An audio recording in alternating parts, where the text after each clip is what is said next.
Okay, so before we start with this episode, please do not forget to like and subscribe. When you click the like button, you help the algorithm to push out our content onto a wider audience. We are not only available on YouTube, we are available on Spotify and a Google Podcast as well.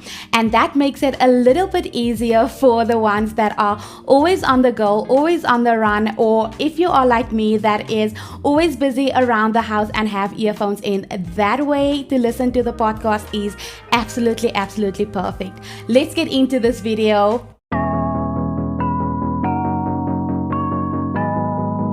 Welcome, guys. This is episode 3 of the Always and Forever podcast.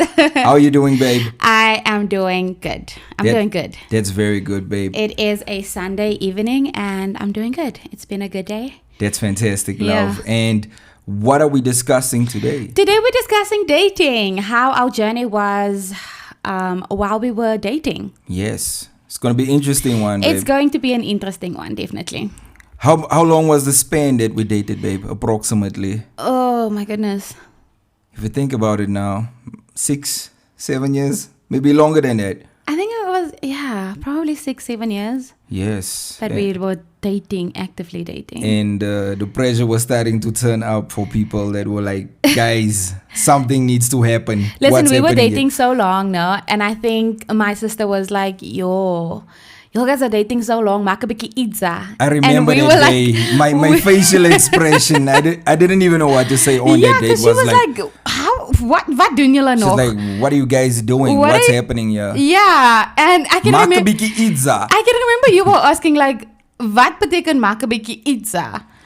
I remember when she said that, I left immediately. I was like, nah, you were very uncomfortable. I was like, where did this come from? Yeah, because she was like... Because normally she's a very quiet person. So She was a very quiet person. She's not so quiet anymore. She's more, she's more outspoken now. But that day was...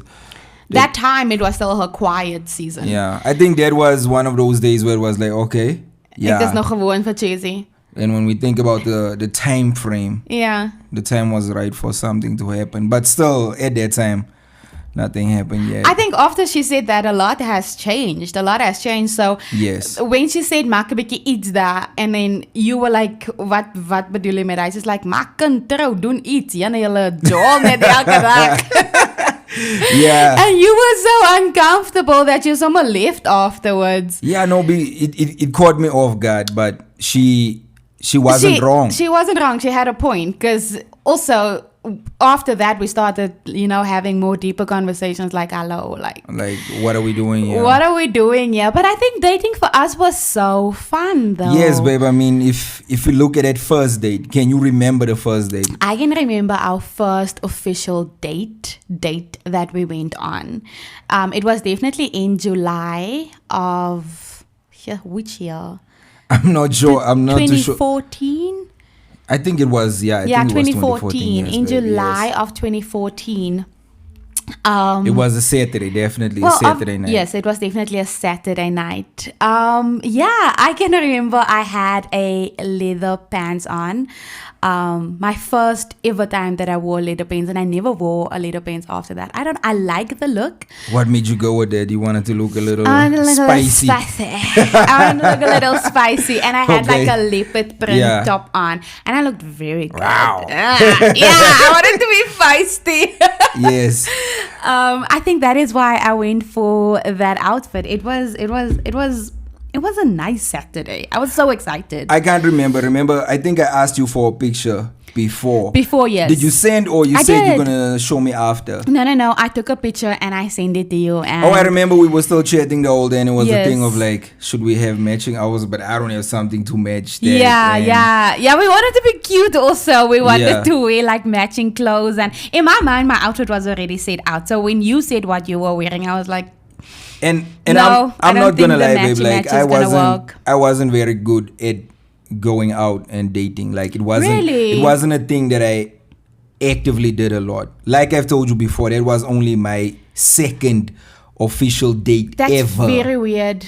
That's very weird that you said that, because like you always did cute things for me. Like our first date. Let's for instance, let's take our first date. we went to the movies, we went to get something to eat. It felt very romantic. You felt you were so confident in picking me up and driving and taking me to places.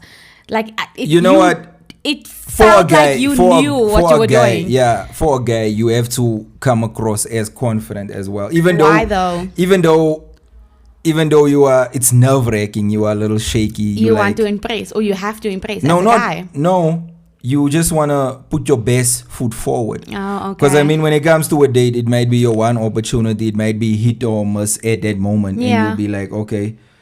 You don't want to go home thinking to yourself, yo, wow, did I mess this up? Or is there something that I could have done better? Yeah. So I think that pressure for a guy will always be there.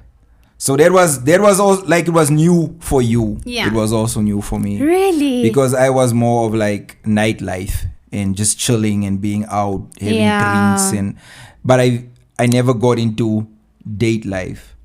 So when I met you, proper date life though, doing it the dating, right way, like going out on dates and stuff. So when I met you, there was just this feeling of like, you know what, I think this is the person I want to do these things with. That's why okay. I just knew. Okay. Like I just knew, like, you are the person that I want to go into this new chapter. You know what? I'm going to agree with you there because obviously, you know, I've dated also, you weet hier en daar een bikkie. And a bikkie. A bikkie, yeah. Listen. Yeah. Kijk, maak ik moet zo laag wie. Je maakt het moet goed te denken. Anyway. Yes. With you, I also just knew, like, I want to do this right. I have to do this right. Like, this person is it for me, right? Yeah. And on our first date, I can remember, it meant everything to me that you come inside of our house and greet my mom. My mom was at work that day, but your mom was not there, but it was your dad, your brother, and two of your cousins. And two of my cousins. Listen, and they knew. And my brother was sitting there like a big boss. In my mind, I was like, what did I walk into right now? Am I about to get assaulted or what? Because even my cousins, because they also knew I was going to go on a date. And those cousins, they actually stayed with us at the time. I remember, yes. And we were very close.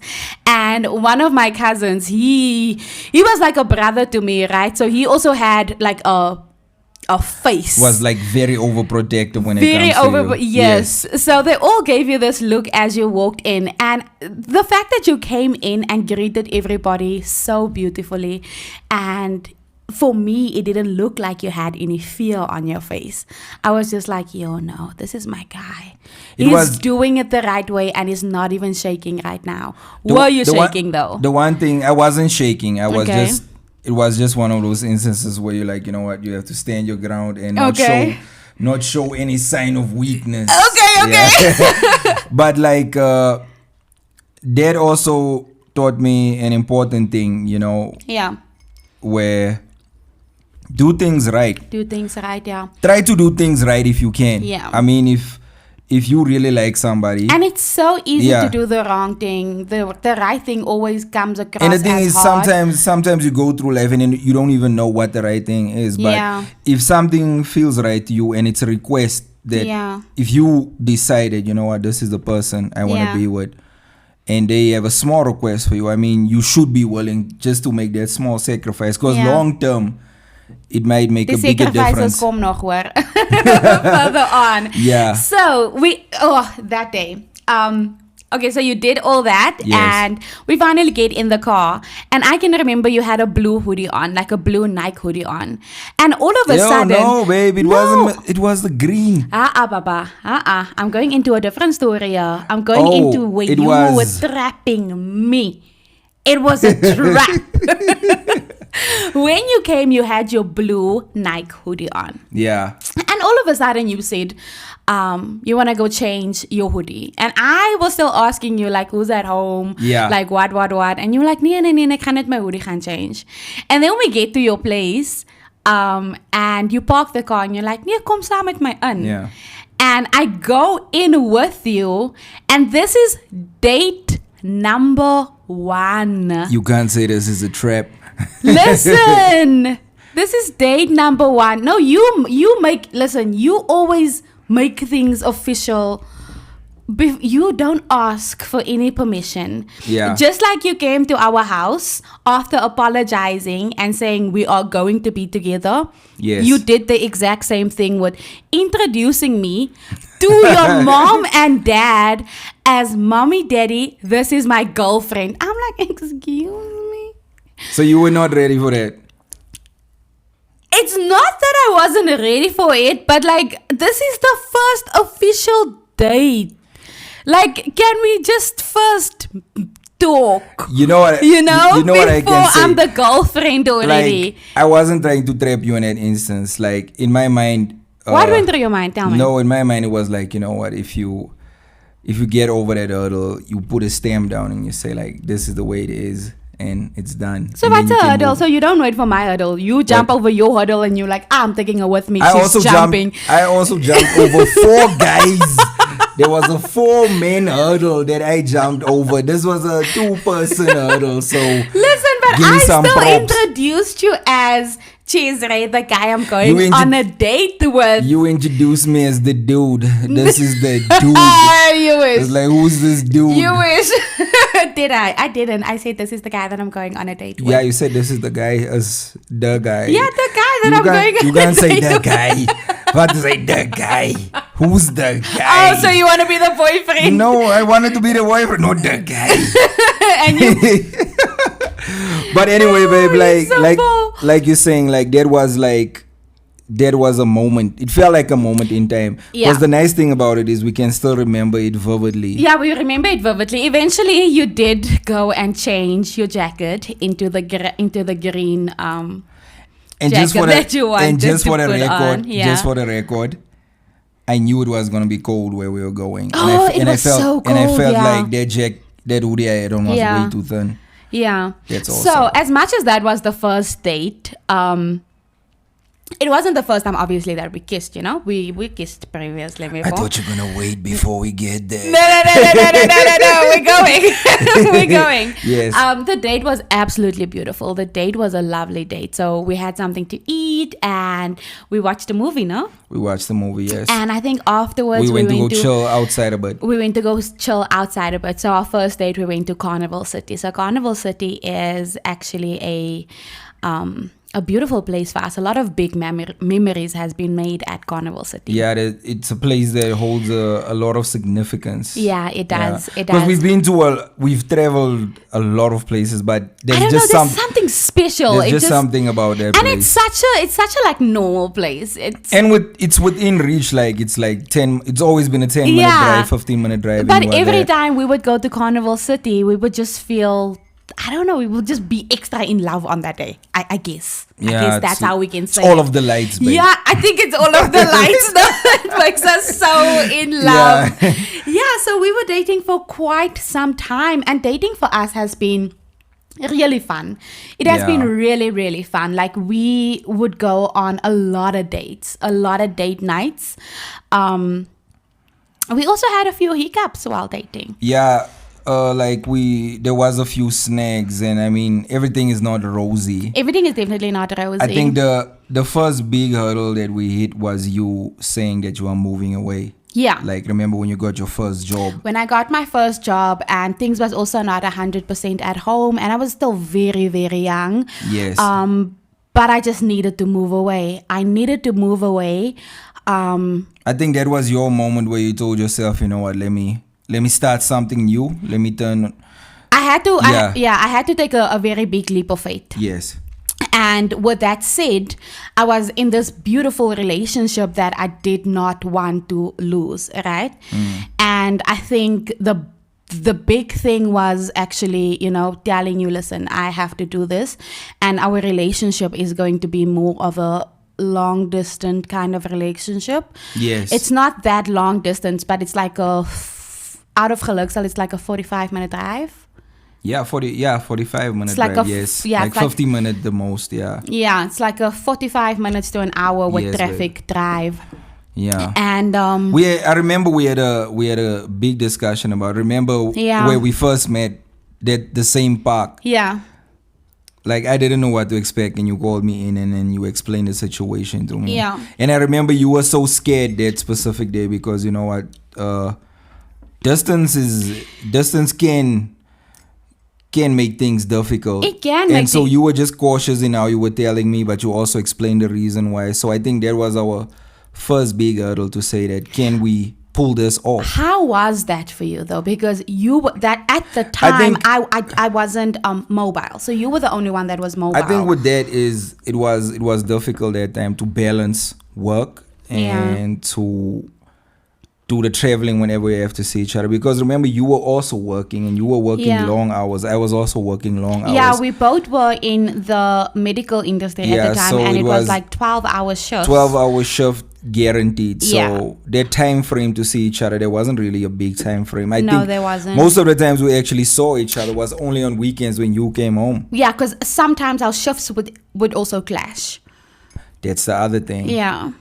So that was our first big hurdle, babe, and I think it's something that I think the only thing that got us through was the fact that our communication was always on point. Like we never stopped talking to one another.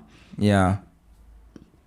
Sorry, because there were definitely like 3 weeks would go by without seeing one another. Yeah. And the fact that we both wanted this to work as much as it was difficult, but we both wanted the relationship to work. So we kept the communication extremely tight. Yes. But how was like the strain on you? Because I would not go home like, every off weekend or every weekend that I'm free. it was one of those difficult moments in our dating experience. Yeah. But sometimes those type of things are necessary, because you can't always have things running What do you smooth. mean they are necessary? Do you think that No, I think they are necessary, like to see test that, the relationship, or in a way test the relationship, but also to see like the lengths both of you would go to actually make it work. Is it something that you really want? Like how far are you willing to go? How important is the relationship? How important, Yeah. So if something is really important to you, you won't let it go regardless. Mm-hmm. Tried to move back home for no, and then I actually quit my job.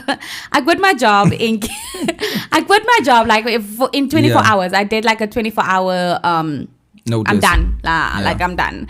And then I moved back home, and then I was like unemployed for a good 3 weeks. Yeah. And in that 3 weeks, I was doing job hunting like nobody's business. Yes. So I moved back home.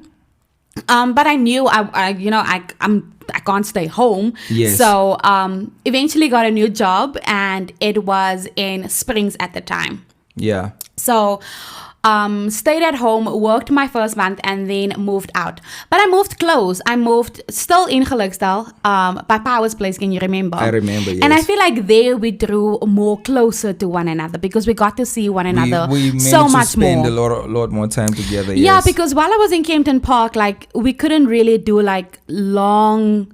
You couldn't stay too long at night. Yeah, the distance was taking its strain. It was taking its strain as well. So when I moved closer, we could like sit on the couch longer together and snuggle up longer together and just fall in love even more. That's also one thing, when like that's always been our thing, like Netflix and chill. Like, at the time it was a Netflix and chill. Yeah, we've always made it a thing, watch a good movie, just relax, chill, enjoy each other's company. I think that was always our foundation when we were dating. Yeah. Like for us to spend time together is me and you relaxing and watching something. Yeah. And when I moved closer, that it made that so much easier. Yeah. But when I moved to Power's Place, I actually didn't move in by myself. I moved in with my brother. Yeah. So me and him shared a apartment together at the time. So there were still more obstacles. That wasn't an obstacle. What are you talking about? Dude, come on. But that made like that time frame of staying in Gelukdal and renting in Gelukdal close to you, I feel made us drew us so much closer together because we could spend so much more time together. Yes. All right. And then I needed to get my own place ASAP. Yes. So then we another hurdle again, babe. Another hurdle again. So Chizzy stayed in Gelukdal and I moved closer to work because work was in Springs now at the time. So I moved closer to work. So now I'm staying in Springs and you were staying in Gelukdal. Yes. But I feel like that time was our best time dating. Yeah, I think that was like... Because I we think found the right balance then. We found the right balance. But I think it was after I turned 21. So I was like, in my early 20s. And I felt like a little grown more. Yeah. And I felt like our relationship... we had years on our relationship, and at the time. We've survived those few hurdles. We survived those few hurdles in the beginning. Yes. So when I moved to Springs, it wasn't as difficult staying in Springs, and it didn't feel it didn't feel like long distance like it felt the time I stayed in Kempton Park. Yes. Because you worked in Springs, I worked in Springs. You would come to me in the morning before you go to work, come to me after work at night, and we worked at the same hospital and that. Let's just talk about that. Oh my goodness. So when I got a job in Springs, I got a job at the same hospital that he worked at. That's actually insane to think that our working environment was the exact same place. Exact same place. And wow, I feel like we were actually supposed to be married by that time already. Yeah. Because I loved working with you. You weren't so happy in the beginning that we were going to work at the same place because for you it was like maybe we were going to see too much of one another. What was that about though? You know what I think? That is about like, I've always had this thing in my mind to say that, you know what, okay, when you leave home in the morning, you go your way, I go my way. Yeah. So there's this little bit of anticipation of when we see each other eventually. We miss each other. Okay. So I was just a little scared of, you know what, if we're going to see each other in the morning, we're going to see each other during the day, we're going to see each other lunchtime. It's going to be too much. It's going to be like, what's happening here? Because what are we going to have to talk about? Because we're talking during the day, we see each other. But then, can I ask you this question now? So... eventually, I took the job, right? Because that was a hurdle for us. That was a big hurdle for us. Yeah. I left him. I left him. I said, you know what? We had a big fight about it. And I said... You even said I was selfish. I even said that you were selfish. Yes. You were selfish. Yeah. And I still took the job. And that first... It was very weird. How long were we broken up? I think it was a week, maybe a week and a half or something. Yeah, it was a week and a half. A week and a half. Yeah. So I worked with a white lady and we fell in love with one another. Me and the lady, we fell in love with one another instantly. Like she was instantly my aunt, right? Yeah. And I told her the story and she could see my hurt in my heart and she could see your hurt as well. And while we were broken up, dude, you always make means to come to my side of the hospital.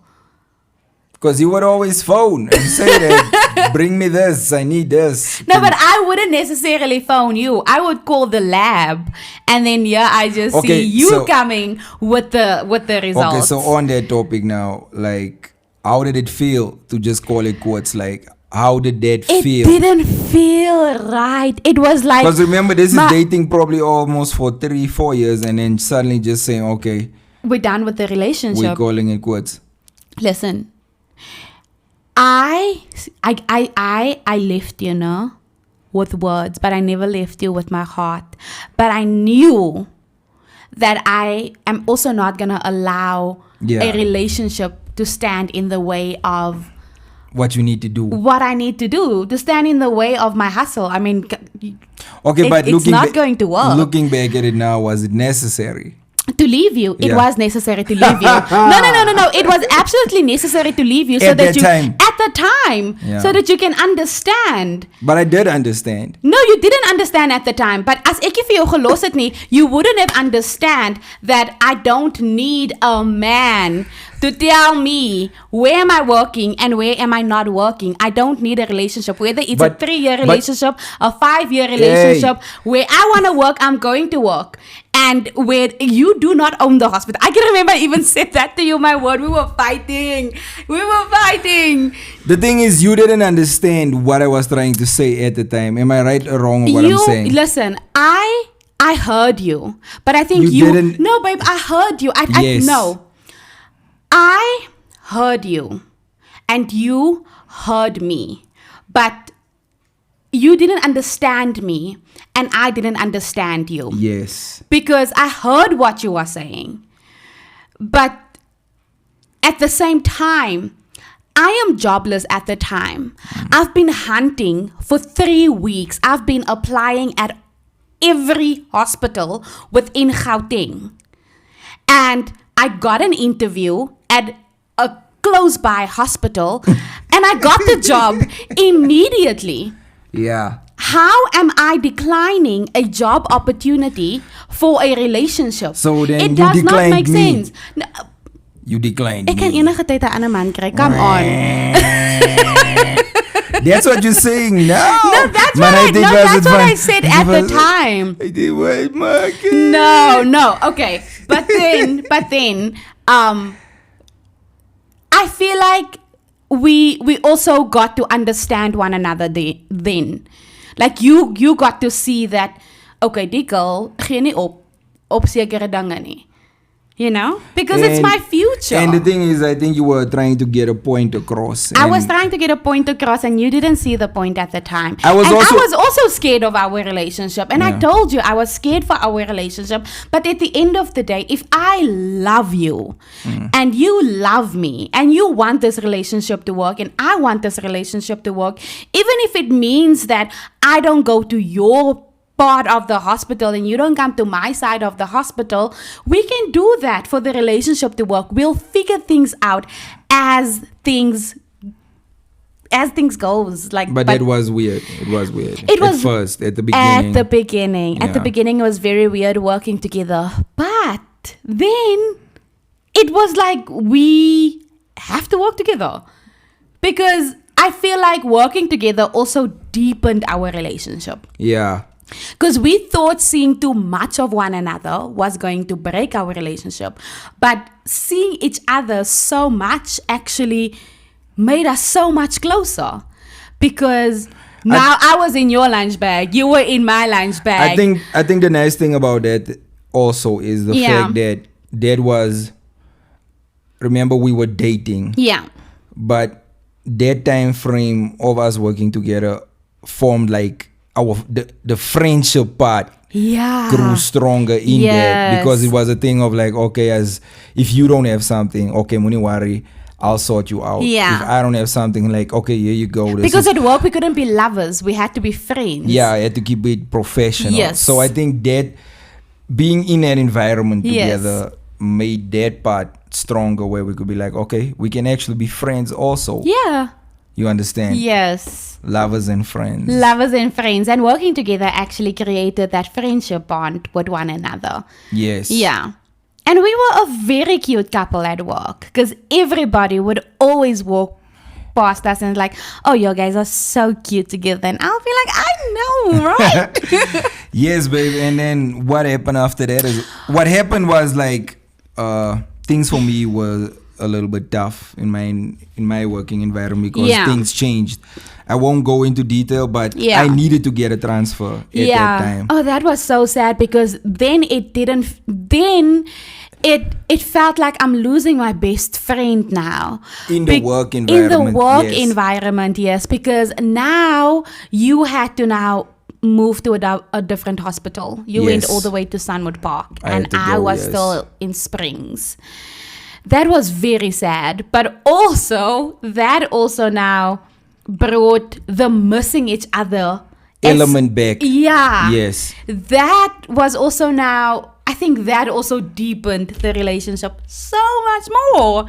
Because now we're not working together anymore. Now I don't get to see you every day anymore. Now we don't have the same... There was a massive learning curve as well. It was a massive learning curve, but at the same time, it deepened the relationship. Because like I just said, yes, no missings, no weer mekaar. Now it's a thing of, oh, I can't wait to see him after work. I can't wait to hear how your day was. Because while we were working at the same hospital, I see you every day. I know how your day is going. And I feel like that was nice. That was nice, babe. And I mean, like, during this whole time of us dating, one aspect that we always talked about is us getting married and getting to that point of eventually having a life that we spend together. Yeah. Because, I mean, look at all the things we went through, you going here, I'm making changes, you made changes. But the one thing that still remained is the fact that we were together. That we were together, definitely. And I think that was a testament to... Basically, dating is laying the foundation. Yeah. And I feel like we laid the foundation through ups and downs and others. Like you say, we even had a breakup. I think we had two. We had two breakups, babe. Two breakups, yeah. That was also the breakup of you not wanting me to work at the same hospital as you. I think that was the second breakup. Yeah. The first breakup actually was where rumors got in and Cesare believed the rumors, right? I didn't believe the rumors 100%, but I think it was you were hurt the fact that I could even slightly believe the rumors. Yeah. And I think that also caused that disconnect.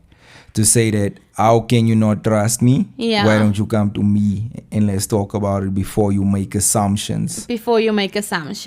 Yes. How was that? Because I left you. I ended the relationship. Again. Me, I end things. Don't worry about it. And like, how was that? What's weird is, babe, like, you have a strong character where you can say, like, you know, you end things. Yeah. But also you're a big softie. I am. Yes. Yeah. But then, when it comes to you, though, only. But then the thing is, like, some of that, if you think about those two breakups and stuff, like, it was also a learning curve in terms of... And necessary. Yeah. To say that this is where I stand and you don't do this. You understand? Yeah. The first time it was necessary to get your point across. Yeah. The second time it was like, if we are in this for the long run, then we shouldn't believe rumors. We shouldn't believe what other people are saying outside of the relationship. And that's one thing that there will always be there. There will always be noise from outside. You know what? And this just reminds me of just when we started dating, right? Like you say, you come from the nightlife and you come from partying and obviously, you know, you have had relationships before me, right? And when we actually started dating, I actually wanted to start off the podcast with this part because this is like the beginning part of us dating. But anyway, when we started dating, so now people started seeing us more and more together. Yeah. And I have always been one for taking pictures and posting my pictures. Yes. Always. Still do it. I still do it.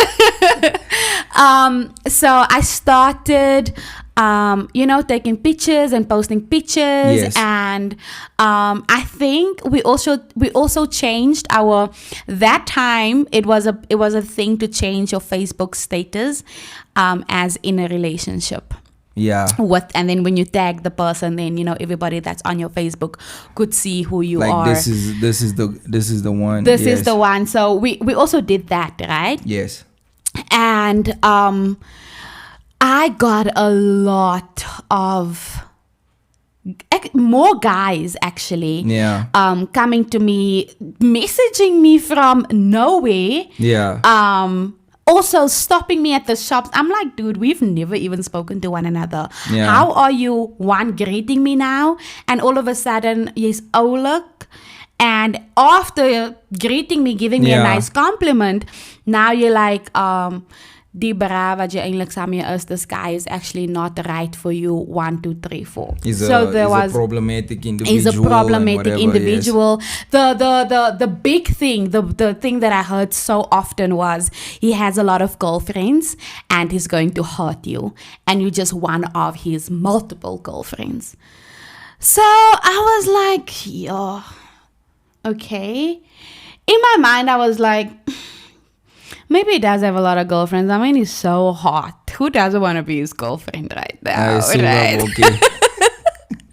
Yeah, but that is something that I got a lot in the beginning of dating you. And I think when you also had to navigate through that. I had to be strong-minded at the time and say, you know what? Let me give the relationship itself and let me give the person himself a chance. I come from a different background. I come from a different past. He comes from a different background and he comes from a different past, right? I know what I want out of this relationship and I know the type of person that I want to become within this relationship. Maybe I am that person for him as well. And that took a lot of, just staying true to myself and allowing you to show me who you are. And you definitely showed me that you are nothing like what they said you were. And I think that was actually, for me, that was the first curveball in our relationship for me, or first hurdle that I had to, overcome. There was, a girl or two that also came up, but, we won't mention things like that. But I kind of felt like they had to also come to me to also build my character. Yeah. Because with that also happening, that also just showed me that I want to be with him. I don't want to be with your ex-boyfriend. I want to be with my boyfriend. Yeah. Yes, you dated him. Yes, he was this person while you guys were dating. Fair enough. But this is who I have, learned, or this is who he is with me, and it's not the same person. Most of the things were just he say, she say. Yeah. But no, yeah, but that was the first hurdle for me. But I mean, like you're saying, also dating and going into a relationship with somebody is you also taking a leap of faith. Definitely, because you always hear things. People will always say things and be like, you know what, this is who this person is because of a previous experience with this person. Yeah. But I mean, dating is one of those things. The only way you'll know someone is if you actually get to know someone. Yeah. And go into the relationship, I mean, it's one of those things where you'll never know unless you go through it. Yeah, definitely. It's a life experience. Yeah. Sometimes it's good, sometimes it's bad, but not everything is designed perfect from the get-go. Yeah. And I think, just being in a relationship with you or just dating you at the time, I think the one thing that kept me, in the relationship and kept me dating you was just that deep feeling that you feel. You know what I said in the previous episode, that feeling that I had in the pit of my stomach, like, this is it, man. I think that feeling is the feeling that kept me through the time frame of us dating one another. But then the thing is, like you say, with that feeling, that feeling only grew over time. It wasn't there immediately. No, it definitely grew. Yes, and that's the only way you'll know, by getting to know that person, to grow that feeling, to ultimately decide that, you know what, this is the person where I want to wake up next to this person every day. Every day. This is my everyday person. kaminar maak, whatever, but this is that person. Yeah, definitely. And the only way you'll know is by knowing and finding out. Yeah. So that has definitely been our dating journey. It has not been smooth sailing. It hasn't been smooth sailing, but which will lead into our next episode. Which lead. What happened? We got pregnant. There we go. Listen, we got pregnant, but we are definitely going to discuss that in the next episode. So in episode 4, we are going to talk about our pregnancy journey. Falling pregnant while dating and not being married. Yes, and the thing is, everything was going so well with dating. We were not expecting that. But it happened. It happened. We'll explain everything. In the next episode. Yeah. This has been another episode of the Always and Forever podcast. Yes, babe. Up until next time, guys. We love you as always. Bye. Bye-bye.